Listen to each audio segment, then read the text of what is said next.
Olá, sejam muito bem-vindos a mais um estudo promovido pelo Centro Espírita Bezerra de Menezes, o Apóstolo do Bem. Hoje nós teremos o tema O Jovem e o Evangelho, com o palestrante Rômulo Noronha. Antes de iniciarmos o estudo, nós vamos cantar a música Juventude e Vida, do Tim e Lúcio de Abreu. E então vamos fazer a prece para iniciarmos.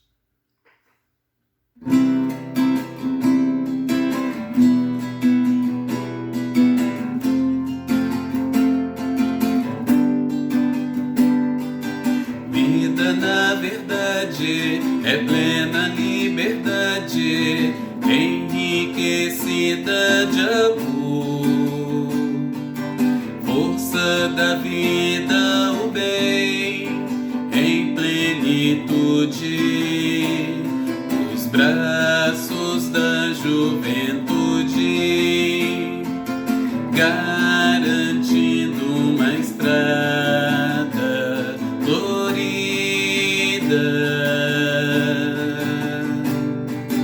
Como linda borboleta que sai do casulo, de asas tão coloridas, surpresa descoberta. É a liberdade já quase perfeita. Juventude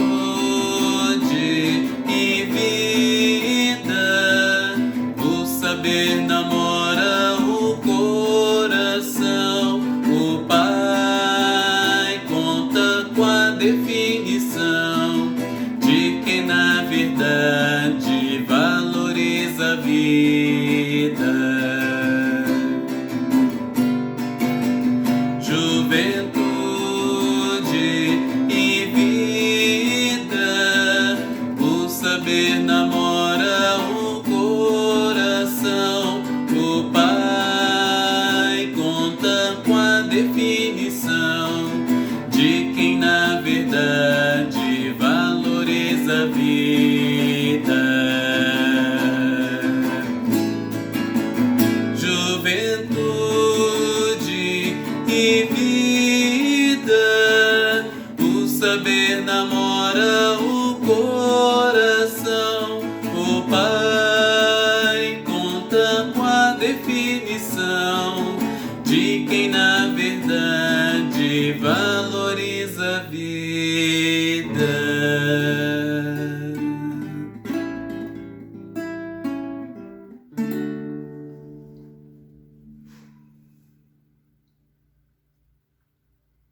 Senhor Jesus, queridos amigos espirituais, nós agradecemos mais esta oportunidade bendita de nos encontrarmos em Teu nome, para mais este momento de estudo. Possam os nossos companheiros espirituais estarem presentes conosco neste momento, possibilitando que entendamos da melhor maneira possível o estudo desta noite, que os nossos corações e mentes estejam receptivos ao Teu Evangelho, à Tua Palavra, que possamos buscar sintonias mais elevadas para estarmos em contato com o Teu amor. Muito obrigado por tudo, Senhor Jesus. Sê conosco hoje, agora e sempre. Que assim seja. Todos, que Jesus nos abençoe nesta noite de quinta-feira, em que traremos um estudo do Centro Espírita Bezerra de Menezes, o Apóstolo do Bem, dando continuidade às nossas palestras que acontecem nesta casa 3 vezes por semana.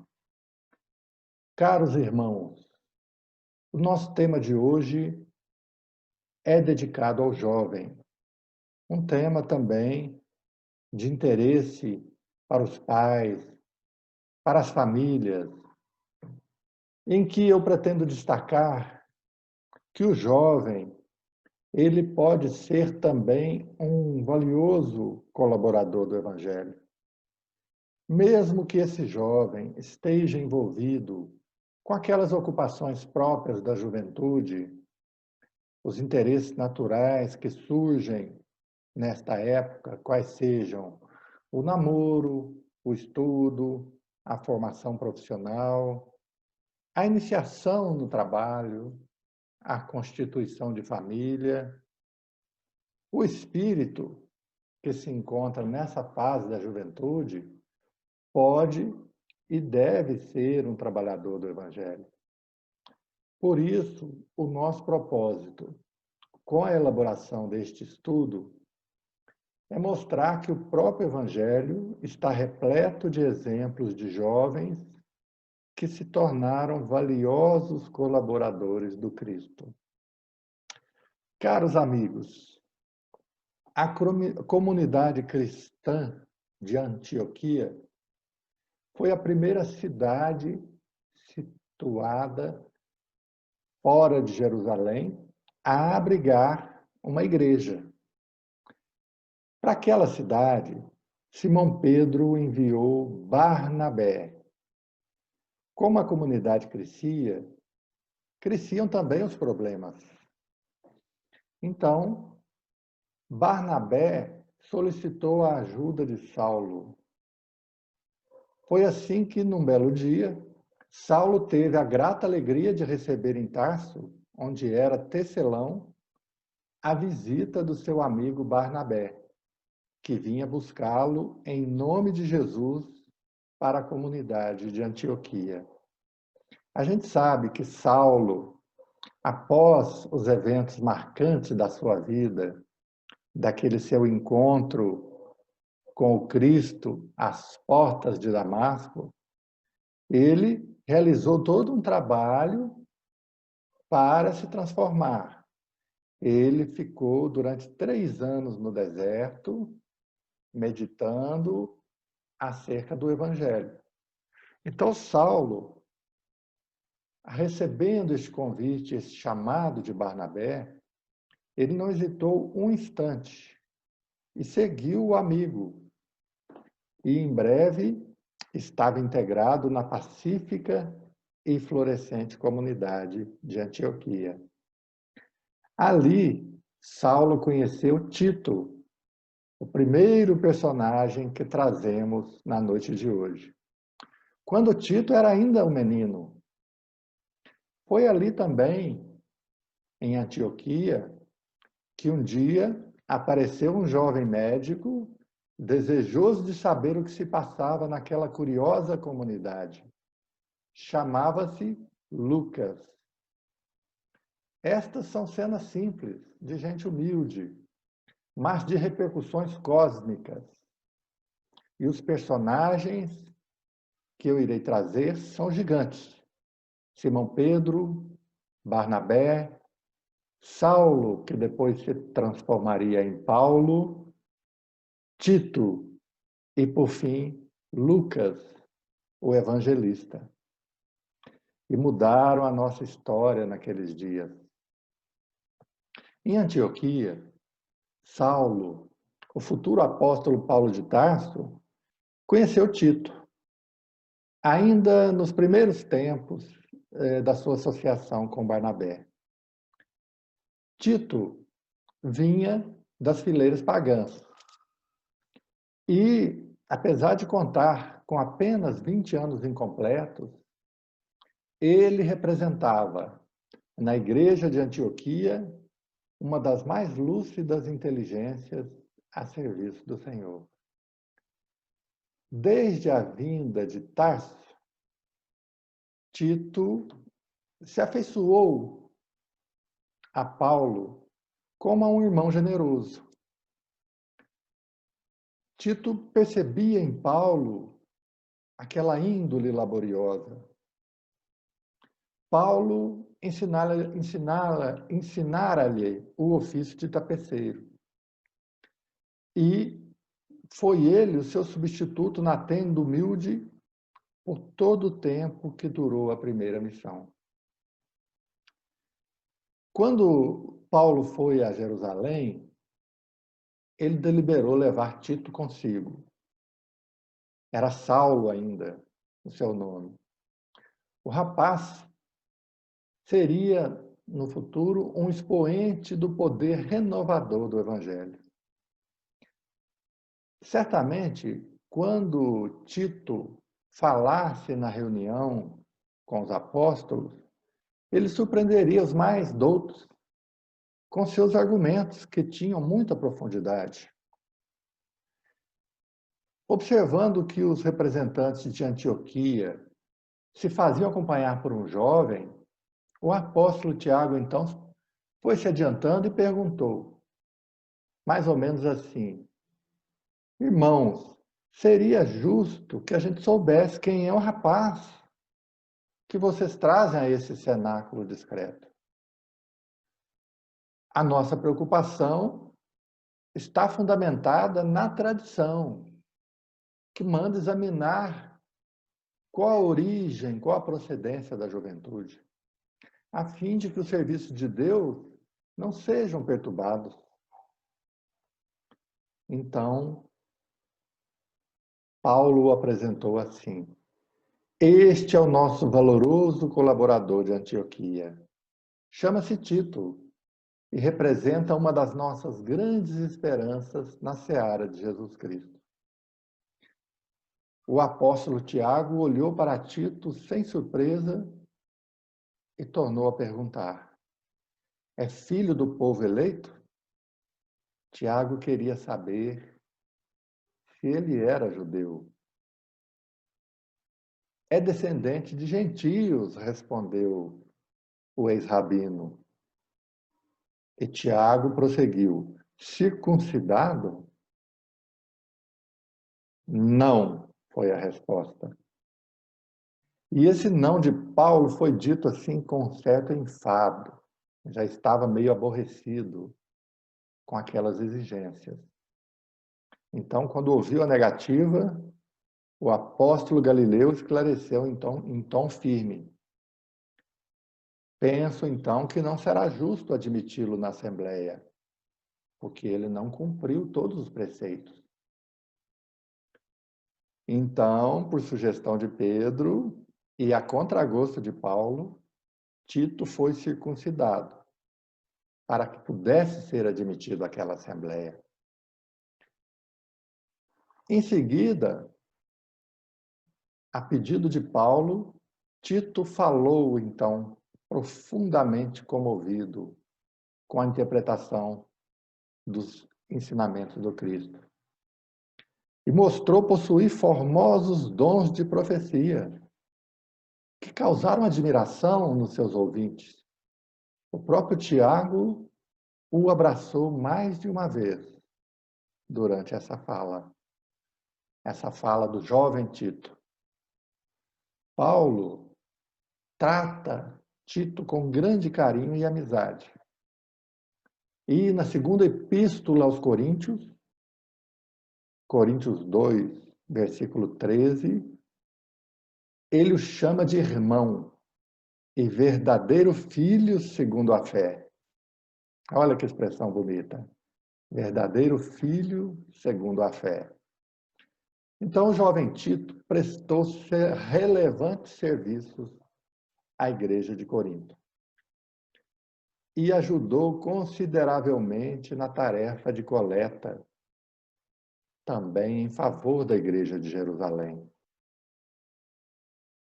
Foi ali, em Antioquia, que o médium Ágabo recebeu a mensagem de que grandes tribulações se desencadeariam sobre a cidade de Jerusalém, sobre a comunidade cristã de Jerusalém. Barnabé e Paulo, então, foram para Jerusalém levar um socorro aos companheiros da Cidade Santa. Quando chegaram a Jerusalém, verificaram a extensão das dores. Pedro havia sido preso. Tiago, irmão de João, havia sido executado publicamente. Barnabé, então, se dirigiu com Marcos para a casa de sua irmã Maria Maria Marcos era a mãe de João Marcos, que era então um adolescente. Então aparece o nosso novo personagem, João Marcos, um adolescente, filho de Maria Marcos, sobrinho de Barnabé. Maria, que era uma colaboradora da comunidade cristã, impressionada com as histórias da comunidade de Antioquia, pediu ao seu irmão Barnabé que levasse em sua companhia o jovem João Marcos. Maria expôs ao irmão o seu grande sonho. Ela queria dar ao filho, ainda muito jovem, aquela oportunidade de trabalhar na seara de Jesus. Então vinha preparando o menino há muito tempo para o apostolado. Porém, Jerusalém afogava-se em lutas religiosas e não havia tréguas. As perseguições surgiam e ressurgiam. A comunidade cristã da cidade experimentava provas acentuadas. Só a paciência de Pedro conseguia se manter firme, dando continuidade àquele ideal divino. Não seria melhor que João Marcos se transferisse para Antioquia, junto do tio? Esta foi a proposta. E Barnabé não se opôs ao plano da irmã entusiasmada. O jovem, João Marcos, acompanhava as conversações naquele momento e se mostrava muito satisfeito. Saulo, que a tudo ouvia, chamado a opinar, percebeu que aqueles irmãos deliberavam sem consultar o interessado. Então, ele, tomando a palavra, dirigiu-a diretamente a João Marcos e disse assim: João, sentes de fato verdadeira vocação para o ministério? Uma pergunta importante, se ele tinha vocação para aquela tarefa árdua de divulgação do Evangelho. Sem dúvida, ele respondeu, mas um pouco perturbado. Mas como define os teus propósitos? Perguntou o ex-rabino. Ele respondeu mais ou menos assim: penso que o ministério de Jesus é uma glória. Então Paulo sorriu e disse: teus intuitos são louváveis, mas você não pode esquecer que qualquer mínima glória mundana só chega depois do serviço. Isso acontece no mundo, com as coisas do mundo. Como não será, então, com o trabalho para o reino do Cristo? Mesmo porque na terra todas as glórias são passageiras e a glória de Jesus é eterna. O jovem ouviu aquilo, um pouco desconcertado, e acrescentou. Ele disse que se sentia preparado para os labores do Evangelho e que sua mãe fazia muito gosto que ele aprendesse os melhores ensinamentos nesse sentido, a fim de que, mais tarde, ele pudesse se tornar um pregador das verdades de Deus. E, quando ele falava isso, Maria Marcos o olhava cheio de orgulho materno. Saulo percebeu a situação e disse: é claro que as mães nos desejam todas as glórias deste e do outro mundo. Mas temos que lembrar as tradições evangélicas. Então, Saulo se recorda da esposa de Zebedeu, que foi pessoalmente pedir a Jesus em favor dos filhos, para que eles pudessem sentar ao seu lado no reino de Deus. E Jesus recebeu aqueles anseios maternais mas não deixou de lhe perguntar se os candidatos ao reino estavam devidamente preparados para beber do seu cálice. E acrescenta Paulo de forma um pouco rude: ainda agora nós vimos o cálice reservado a Tiago. Continha vinagre tão amargo quanto o da cruz do Messias. Porque Tiago tinha acabado de ser decapitado em Jerusalém. Então, será que eles estavam dispostos a beber do cálice de Jesus? Então, programou-se a viagem. João Marcos foi admitido naquela missão. E dentro de poucos dias, os três chegavam na formosa cidade do Rio Orontes. Enquanto João Marcos contemplava extasiado as paisagens, Saulo e Barnabé se entretinham em longas palestras relacionadas aos interesses do Evangelho. O ex-rabino tinha voltado sumamente impressionado com a situação da igreja de Jerusalém. Ele desejava, sinceramente, ir até Jope para se encontrar com Simão Pedro. Mas os irmãos dissuadiram-no de o fazer. As autoridades estavam vigilantes.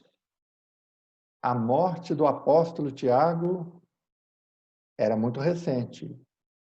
E alguns membros do Sinédrio haviam perdido também a morte de Simão Pedro.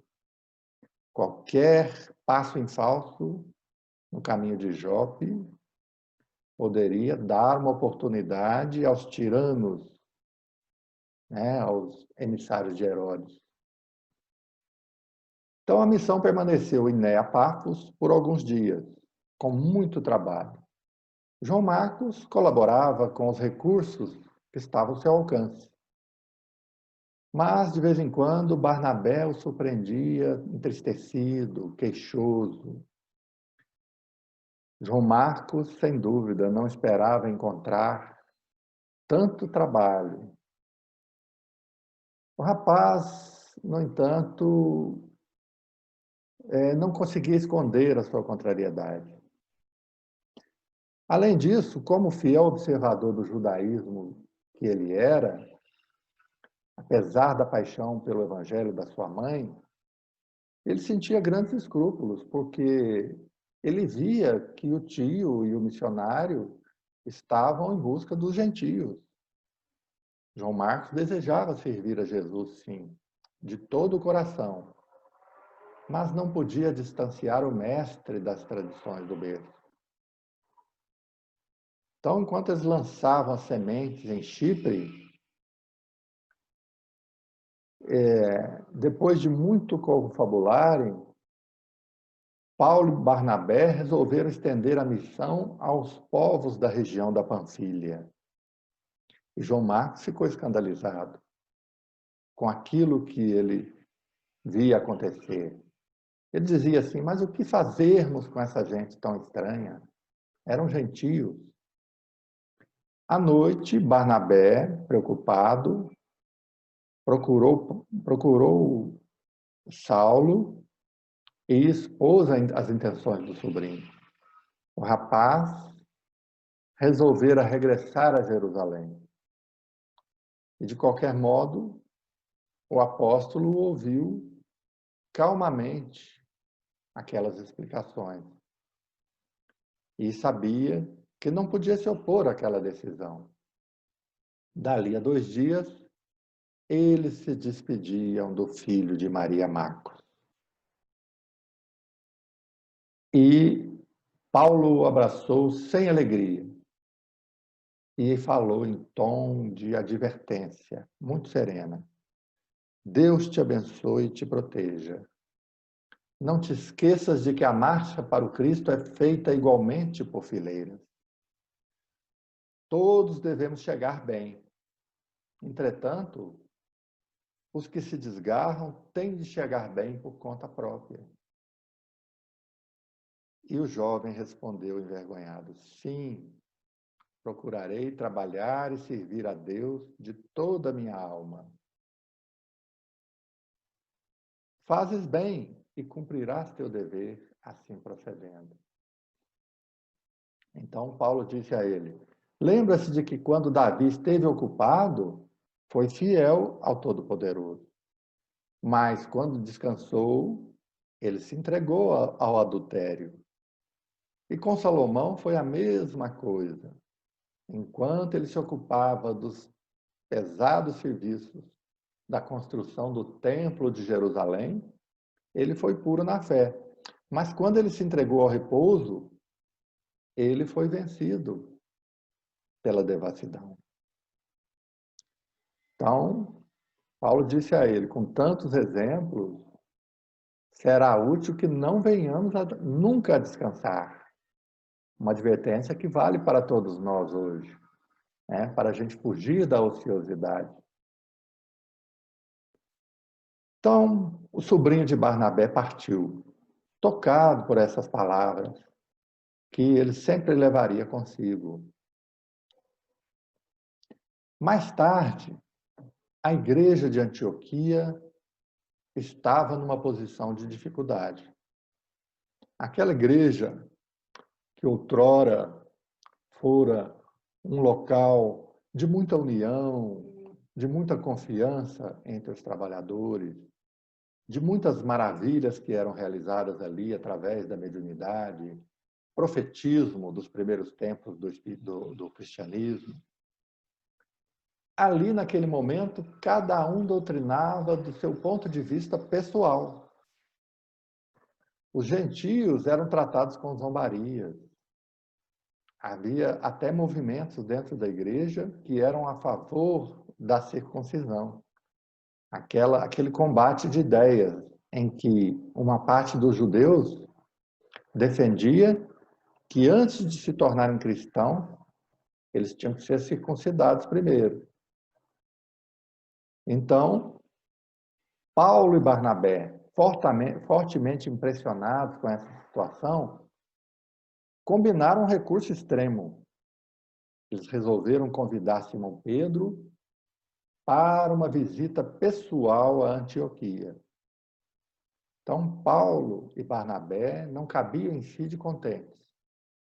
Vieram acompanhando Simão várias pessoas, entre as quais João Marcos, que não abandonaram de todas as atividades evangélicas. O grupo viveu ali lindas horas de confidências íntimas.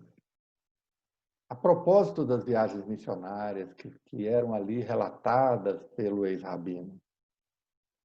E também em relação aos fatos que se desenrolavam em Jerusalém desde a morte do filho de Zebedeu, Tiago, que Simão Pedro contava com um colorido especial.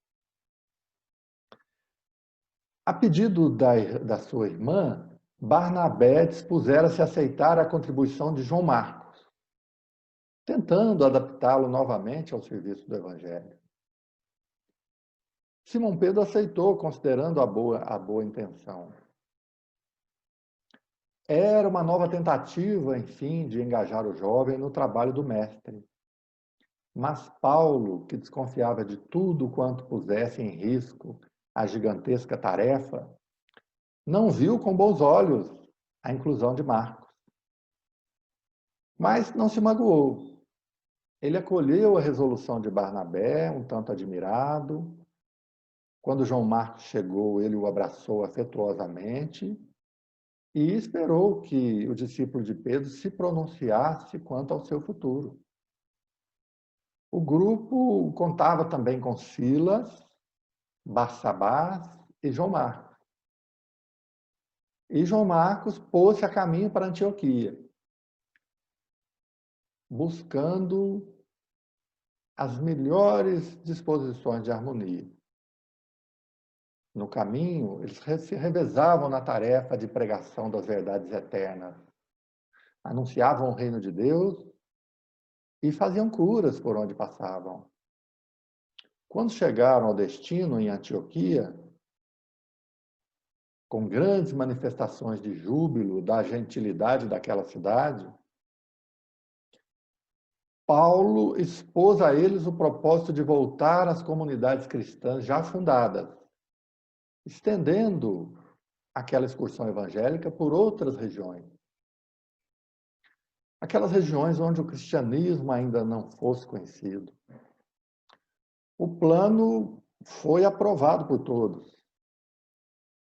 A instituição de Antioquia ficaria com a cooperação direta de Barsabás e Silas, aqueles dois companheiros devotados que haviam sido colunas de sustentação do trabalho em Jerusalém. Apresentado o relatório verbal dos esforços em perspectiva, aqueles esforços que eles estavam prestes a realizar, Paulo e Barnabé começaram a conversar. Então, Barnabé disse assim: agora espero que concordes com o que resolvi relativamente a João Marcos. Desejo levá-lo conosco, a fim de afeiçoá-lo à tarefa. Mas Paulo não concordou. Ele disse: teu sobrinho está ainda muito jovem para esta empreitada. Barnabé disse: entretanto, prometi à minha irmã acolhê-lo em nossos labores. Mas Paulo permaneceu firme e dizia: não pode ser. Então foi estabelecida ali entre eles uma contenda.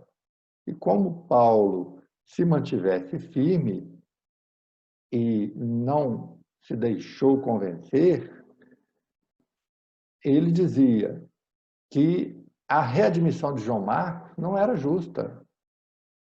Ele lembrava que eles não estavam indo para uma tentativa, eles estavam indo para um testemunho. E que João Marcos era muito jovem ainda, ele precisava amadurecer mais. Então Barnabé resolveu que eles iriam se separar, então, a partir daquele momento. Barnabé propôs voltar para a sua terra natal e levar consigo João Marcos. Resolveu retornar para Chifre e ir com João Marcos. Ele dizia que João Marcos encontraria ali um campo adequado aos trabalhos que lhe são necessários, que lhe eram necessários, e ajudaria a organizar o trabalho lá na ilha de Chipre. Então ficou tudo acertado dessa forma. Os dois companheiros, Paulo e Barnabé, se separaram. E a gente precisa notar, como comentou Hermínio Miranda, aquele autor espírita, que houve uma certa grandeza nesse gesto de Barnabé. Ele abdicou de continuar ao lado de Paulo para ir desenvolver o sobrinho. Ele estava certo, porque se ele havia servido de degrau para o apostolado sublime de Paulo entre os gentios, ele iria desenvolver o sobrinho que acabaria se graduando como evangelista. Então, depois disso, depois desse momento, João Marcos apagou-se mansamente na história. Emmanuel informa no livro Paulo Estevão que ele serviu a Jesus em Chipre, até que partisse mais tarde para Roma. O jovem João Marcos, que falhara na sua primeira missão, ainda imaturo que era, tornou-se mais tarde o autor do Evangelho de Marcos. Ele se tornou o evangelista Marcos. E agora vamos trazer um outro personagem para finalizar, que é Timóteo. O livro O Ato dos Apóstolos nos apresenta Timóteo. É um filho espiritual do apóstolo. Paulo encontrou na cidade de Listra, onde ele vivia com a sua mãe Lóide e Eunice, sua avó, que eram ambas cristãs. Encantou-se imediatamente com o menino, que contava nessa época 13 anos.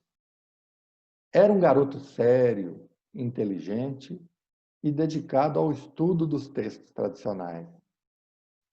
Sua mãe, assim como a sua avó, era viúva, e os maridos dela tinham sido gregos.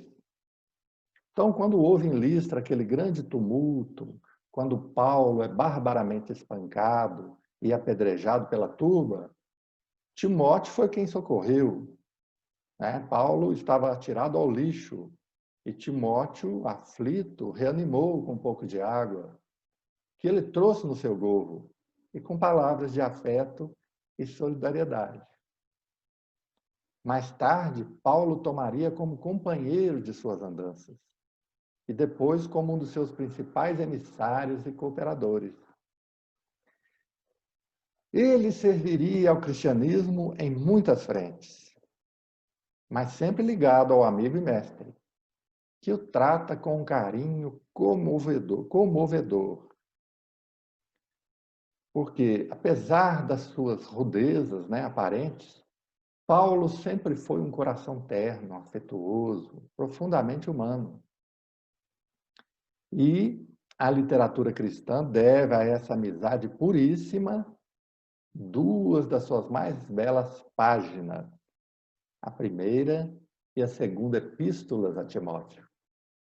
Timóteo, como quase todos os emissários daquela época, ele possuía faculdades mediúnicas. E Paulo não se esquece de recomendar-lhe cuidados especiais, como em 1 Timóteo 4,14. Ele diz assim: não descuides do carisma que há em ti e que te foi concedido por intervenção profética, mediante imposição de mãos no colégio de presbíteros. Portanto, Timóteo teve a sua mediunidade desenvolvida por meio de passes dados por outros médiuns, a chamada intervenção profética. Numa reunião em que participavam os presbíteros, aqueles médiuns mais antigos, já plenamente seguros de suas faculdades. Eles ajudaram a desenvolver a mediunidade daquele jovem promissor que era Timóteo. Assim acontece até hoje. O médium, na sua etapa de desenvolvimento mediúnico, ele conta com outros médiuns mais experientes para que ali, em presença deles, ele possa se desenvolver com o auxílio desses irmãos. Auxílio também na corrente magnética. Então, Timóteo substituiu João Marcos na segunda missão apostólica, enquanto Silas ficava em lugar de Barnabé. Esse jovem discípulo colaborou com Paulo na tarefa de escrever as epístolas. Em várias delas, figura ao lado do apóstolo como coautor do documento. Foi também um redator das epístolas. Então, Paulo escrevia assim: Paulo, apóstolo de Jesus Cristo, pela vontade de Deus, e Timóteo, o irmão, a igreja de Deus que está em Corinto. Então, era também redator dessas epístolas. Finalizando, gente, João Marcos, Tito e Timóteo, ao lado de Estevão, que daria um estudo à parte, aquele primeiro mártir do cristianismo que se tornaria, após a sua desencarnação, em verdadeiro guia espiritual de Paulo, todos esses jovens nos mostram que o jovem pode ser um valoroso trabalhador do Evangelho. Mostram-nos que o jovem, quando bem orientado, pode, desde cedo, assumir responsabilidades no trabalho na seara espírita. O caso de João Marcos nos mostra que, às vezes, a imaturidade gera afastamentos da tarefa, e que, nesses casos, devemos ter paciência com eles, orientando-os.